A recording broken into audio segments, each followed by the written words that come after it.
تاكسي بابا عزيزي عزيزي تاكسي حرام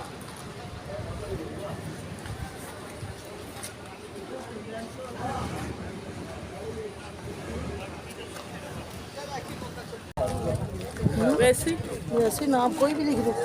किस नियत से? किसी की नियत से आपके अंदर की नियत है ध्यान से गिनना जाना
खर्च के लिए चार्ज लेने की जगह नहीं है तो चले जाएंगे तो फ्लाइट शुरू हो ये बड़ी मस्जिद खैर भी बहुत बड़ी है।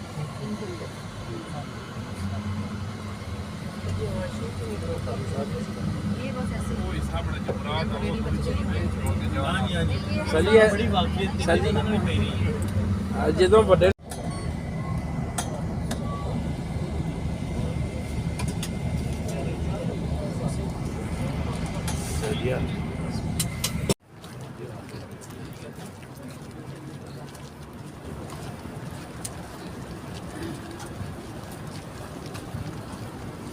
जाए फिर आप पहले करें लेडीज का और पायलट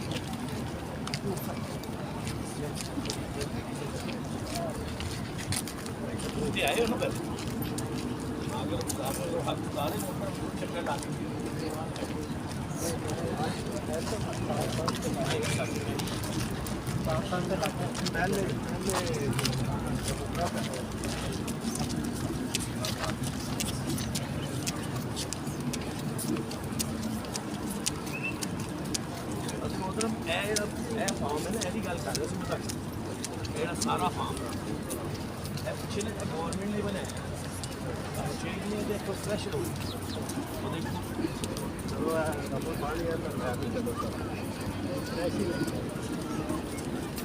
आज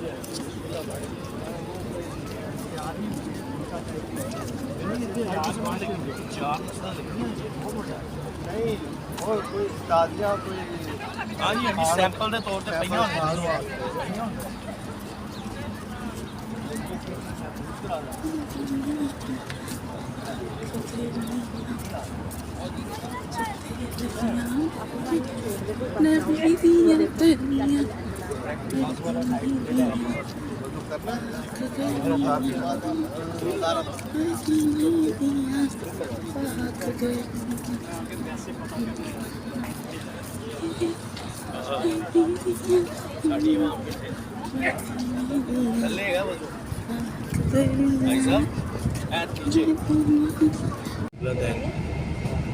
सोते भी जाओ साथ दो किबले हैं यहाँ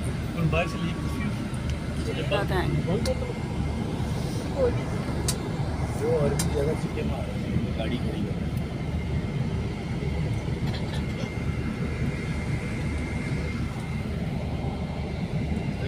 इसको ड्राइवर को बोलने लगे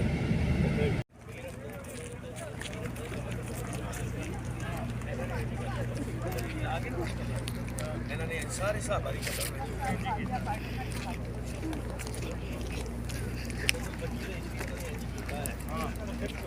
नजर कुछ आ नहीं था, मैं बस बना ही जा रही क्या, नजर तो कुछ आ नहीं था।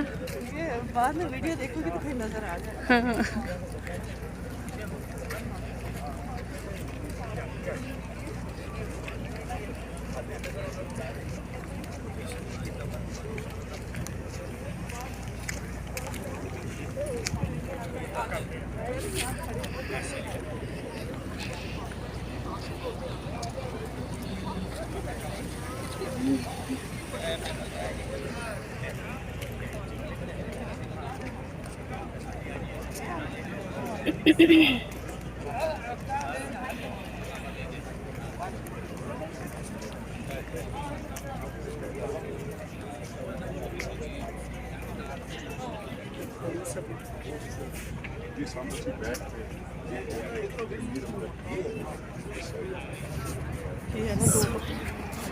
ये मीर हमजा और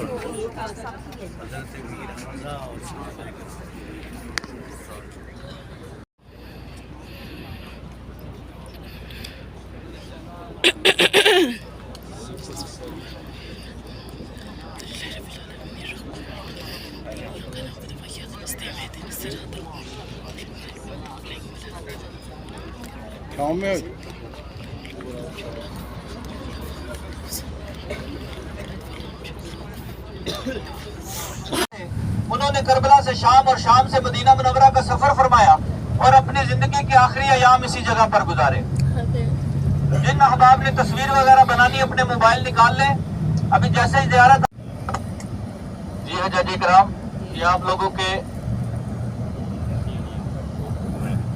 के उल्टे हाथ की तरफ देखें, ये कच्चा सा एक मकान आ गया। ये मकान हजरत इमाम ज़ैनुल आबिदीन का घर है, जो हजरत इमाम हुसैन के बेटे थे। करबला में सारे मर्द शहीद हो गए, मर्दों में